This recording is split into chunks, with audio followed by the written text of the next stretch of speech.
నమస్తే. భారత రైల్వే చరిత్రలో ఈ రోజు మరో సువర్ణ అధ్యాయం ప్రారంభమైంది.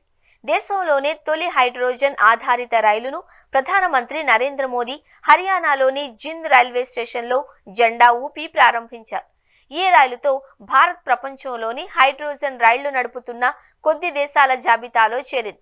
పర్యావరణ రహిత రవాణా వ్యవస్థను ప్రోత్సహించే లక్ష్యంతో భారతీయ రైల్వే పూర్తిగా స్వదేశీ సాంకేతికతతో ఈ హైడ్రోజన్ రైలును రూపొందించింది.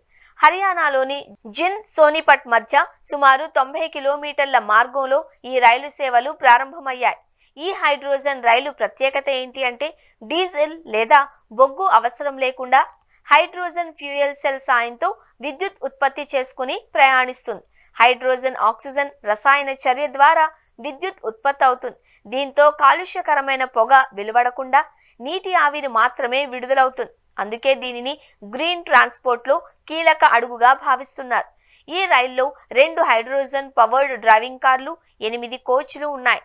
సుమారు 2500 మందికి పైగా ప్రయాణించే సామర్థ్యం ఉండగా ఒక్కసారి హైడ్రోజన్ నింపితే దాదాపు 250 కిలోమీటర్ల వరకు ప్రయాణించగలదు. ప్రయాణికుల భద్రత కోసం లీకేజ్ డిటెక్టర్లు, ఫైర్ సేఫ్టీ సిస్టంలు వంటి ఆధునిక భద్రతా ఏర్పాట్లు చేశారు.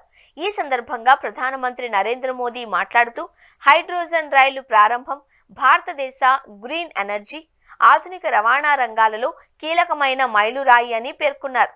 ఈ ప్రాజెక్టు భారత్లో ప్రపంచంలోని హైడ్రోజన్ రైళ్లు నడుపుతున్న ఎంపిక చేసిన దేశాల సరసన నిలిచింది అన్నారు. భవిష్యత్తులో ఈ పైలట్ ప్రాజెక్టు విజయవంతమైతే దేశంలోని మరిన్ని మార్గాలలో కూడా హైడ్రోజన్ రైళ్లను ప్రవేశపెట్టే అవకాశం ఉంది అని భారతీయ రైల్వే అధికారులు తెలిపారు. మొత్తానికి దేశంలో తొలి హైడ్రోజన్ రైలు ప్రారంభం భారత రైల్వే రంగంలో ఒక చారిత్రాత్మక ఘట్టంగా నిలిచింది.